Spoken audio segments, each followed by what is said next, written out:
माघ सप्तमी बुड़ समय घटीगला बहुत बड़ अघटन जहां देखि लोक माने पूरा भयभीत हो पड़ते। चारिआडे खाली छाती फटा चित्कार।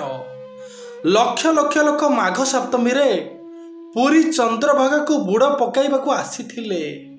हेले किए एमिति जानिथिला कि एते बड़ दुर्घटनाटिए घटिजिवो बोली।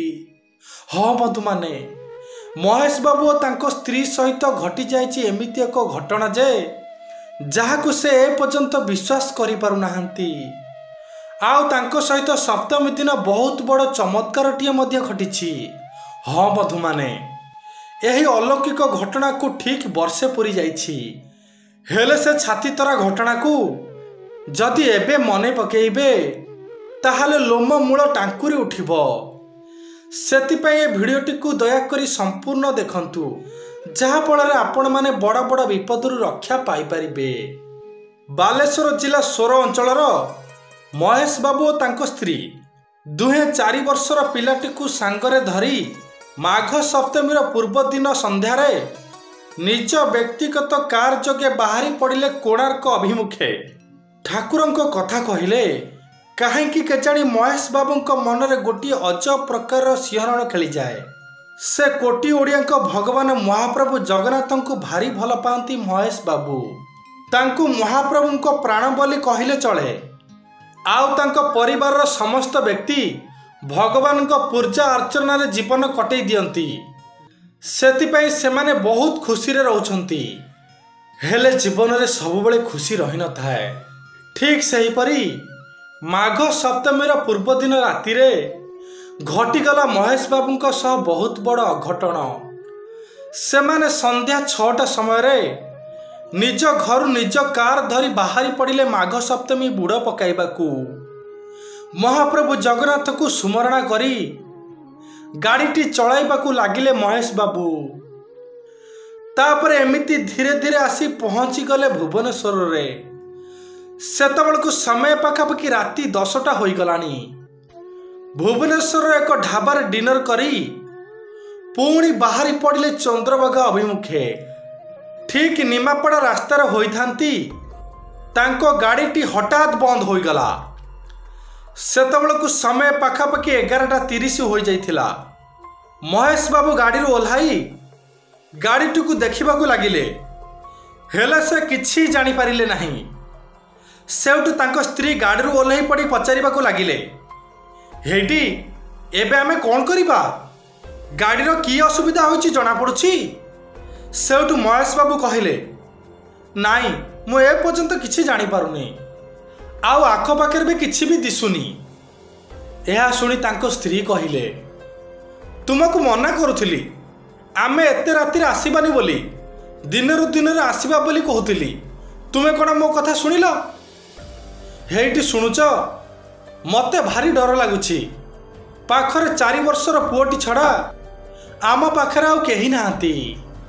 एबे कौन करिबा किछि बुद्धि बाट दिसुनी। एमिति कथाबार्ता हेबा भितरे पुओटी गाड़ी रे बसिथिला एवं डोर खोला थिबार मने पड़िला। आउ जेतबेले महेश बाबूंको स्त्री जाई देखिले पुओटी से गाड़ी भितरे नाही। माटी पुओ को न पाई बहुत कथा चिंता करी करी हठात चेताशून्य हो गला। यह देखी महेश बाबू कौन करिबे तांकू किछि बुद्धि बाट दिसिला नहीं। एपटे पुओ को खोजिबे ना सेपटे स्त्री को बंचाइबे। पुणी एमिति रे भी कारटी खराब हो जाइछि। एमिति एक विचलित परिस्थिति रे से पूरा आशाशून्य हो गले। सबु किछि सरीगला कही भो भो होई कांदिबाकू लागिले। आउ बड़ पाटिले चित्कार करी कहिबाकू लागिले, हे कालिया तू कोठी अछु? कालिया तू एमिति एक दो छकीरे मते पकई देलु जे मु पूरा उपाय शून्य होई गली। हे प्रभु, हे बलियार भुज, तू सतर जदि कोटी भक्तंकर साहा भरसा तेबे मते विपदरू रक्षा कर। महाप्रभु मते ए विपदरू रक्षा कर। तो बिना मते किया उद्धार करिबो कहिलु? एमिति चित्कार करी करी गाड़ी देहरे आउजी टिकिए आखि लगी जाए महेश बाबूंकर। हठात जड़े 25 वर्षर युवकटी आसी कहला, आपण माने किए आज्ञा एठी काई एमिति बसिछंती। से युवक ठारू एमिति कथा सुनी स्वामी स्त्री दुई हठात निदर उठी पड़िले। आउ से युवक पाखरे थिबा निज पुओ को देखी खुशी रे कांदी कांदी कहिबाकू लागिले, बाबा रे ए पिला को तुमे कोठु पाइल। सेउठु से युवकटी मुर्की हसी दे कहिबाकू लागिला, आज्ञा मते टिके लाटिन लागिला तो मु सेति पई एई पाख जंगल को आसीथिली। आउ पिलाटीर कांदणा स्वर को सुनी ता पाखकू आसिली।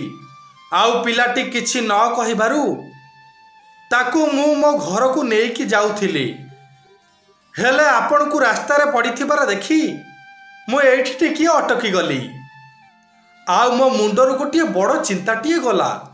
जा हेउ एई पिलाटी आपणक पुओ। हौ हौ गाड़ीर कौन होइछि कहिले, मु भी गाड़ी काम जानिछि।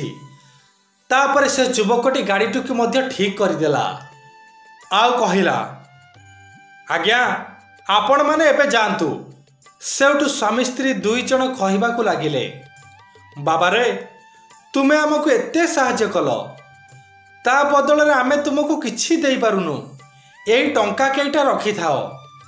हेले से युवकटी रागी जाई कहिला, भलो साहाय्य करी तुम ठारू टंका नेले महाप्रभु जगन्नाथ रागिबेनी। तुमे भाबी नियो जे तुमर मु गोटिए भाई बोली। एमिति कही से सेठारू जिबाकू लागिला। से जाउथाए आउ स्वामी स्त्री दुहे एका लहरे चाहि रही थांती। हेले किछि क्षण मध्यरे युवकटी कुआडे चलीगला जे से माने जम्मा जानी पारिले नहीं। जंगलिया रास्ता, एते शीघ्र युवकटी कुआडे गला। हाँ बधु माने ये किए आसीथिले जानी पारिले तो से युवक आउ केही नुहे, से परा कोटि भक्तर प्राण महाप्रभु जगन्नाथ। सतरे केड़े भाव विनोदिया ठाकुर सीए। थरुटिए मन खोली डाकिदेले। रत्न सिंहासन छाड़ी चली आसुछंती। केतबळे भाई रूपरे तो केतबळे डाक्टर रूपरे, आउ केतबळे बापा रूपरे तो आउ केतबळे माँ रूपरे। हाँ बधु माने मन खोली तांकु हृदय डाकिले से निश्चय शुणिबे। से परा कथा कुआ ठाकुर, से परा त्रिभुवनर मालिक, केमिति बा भक्तंकु दुखरे देखि परिबे नाई बंधु माने। से एमिति एक भावर ठाकुर, तांकु टिए भावरे स्मरण कले से समस्तंक अभाव को दूर कर दियंती।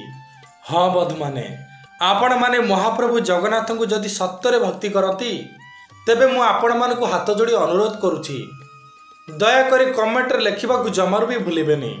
जय जगन्नाथ, जय जगन्नाथ, जय जय जगन्नाथ।